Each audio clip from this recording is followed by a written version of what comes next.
ജീവിതത്തിൽ ഒരിക്കലെങ്കിലും ശത്രു സംഹാര പൂജ ചെയ്തിട്ടുള്ളവരാണോ നിങ്ങൾ? എന്നിട്ട് നിങ്ങളുടെ ശത്രുക്കൾ മരിച്ചിട്ടുണ്ടോ? എന്നാൽ അവനവനെ കൊല്ലാൻ വന്നവർക്ക് പോലും നന്മ വരുത്തണേ എന്ന് ഭഗവാനോട് പ്രാർത്ഥിച്ച അംബരീഷ ചക്രവർത്തിയെ പറ്റി നിങ്ങൾ കേട്ടിട്ടുണ്ടോ? നാഭാഗൻ എന്ന മഹാരാജാവിൻ്റെ പുത്രനായിരുന്നു അംബരീഷ ചക്രവർത്തി. ഭൂമി മുഴുവൻ ഭരിച്ചിരുന്ന അംബരീഷ ചക്രവർത്തിക്ക് ഒരു തരത്തിലുമുള്ള സുഖ സൗകര്യങ്ങളിൽ ഒരു ഭ്രമം തോന്നിയിട്ടില്ല. അതുകൊണ്ട് തന്നെ അദ്ദേഹത്തിനെ പരമഭാഗ്യവാൻ എന്നാണ് ഭാഗവതം വിശേഷിപ്പിച്ചത്. അങ്ങനെയുള്ള അംബരീഷ ചക്രവർത്തി സദാസമയവും ഭഗവാന്റെ തിരുനാമങ്ങളും ജപിച്ചുകൊണ്ട്, ഭഗവാനെ കീർത്തിച്ചുകൊണ്ട്, ഭഗവത് പൂജകൾ ചെയ്തുകൊണ്ട്, സജ്ജനങ്ങളെ പൂജിച്ചുകൊണ്ട് അങ്ങനെ കാലം കഴിച്ചു. ഭഗവാനെ പൂജിക്കുന്നതിൽ ഒരു നിമിഷം പോലും വിട്ടു നിൽക്കാത്ത അദ്ദേഹം ഒരിക്കൽ ദ്വാദശി വ്രതം അനുഷ്ഠിച്ചുകൊണ്ടിരിക്കുകയായിരുന്നു. ദ്വാദശി വ്രതം പൂർത്തീകരിക്കുന്ന സമയത്താണ് സാക്ഷാൽ മഹാദേവൻ്റെ അംശമായിട്ടുള്ള ദുർവാസാവ് മഹർഷി അവിടേക്ക് എത്തിച്ചേർന്നത്. അംബരീഷ ചക്രവർത്തിക്ക് വലിയ സന്തോഷമായി. കാരണം ഇത്രയും നല്ലൊരു സമയത്തൊരു സജ്ജനം, അതും ദുർവാസാവ് മഹർഷിയെ പോലൊരാൾ തൻ്റെ കൊട്ടാരത്തിലേക്ക് തന്നെ അനുഗ്രഹിക്കുന്നതിനായിക്കൊണ്ട് ഇങ്ങോട്ട് വന്നു എന്ന് പറഞ്ഞാൽ എത്ര വലിയ ഭാഗ്യമാണ്. വേഗം ദുർവാസാവ് മഹർഷിയെ വീണ് നമസ്കരിച്ചു. അദ്ദേഹത്തോട് കാളിന്തി നദിയിൽ പോയി സ്നാനം ചെയ്തു വരാൻ അഭ്യർത്ഥിച്ചു.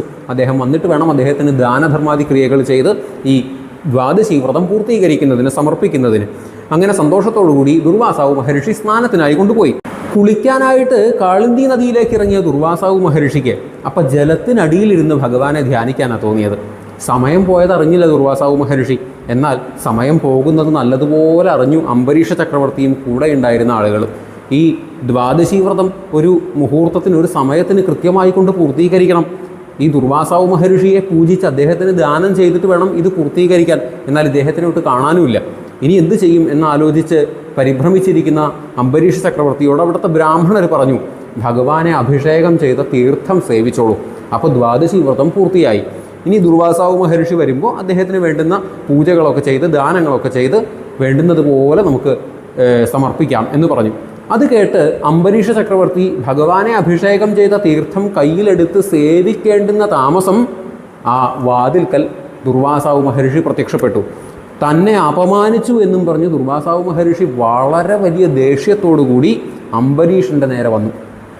എന്നെ അതിഥിയായി വിളിച്ചു വരുത്തി ഇത്രയും ആളുകളുടെ മുമ്പിൽ വെച്ച് നീ എന്നെ അപമാനിക്കുകയാണല്ലേ? ഇപ്പോൾ വലിയ ചക്രവർത്തിയൊക്കെ ആയപ്പോൾ സജ്ജനങ്ങളെയൊന്നും പൂജിക്കേണ്ടെന്നായി. നിന്നെ ഞാൻ ഇപ്പോൾ കാണിച്ചു തരാം.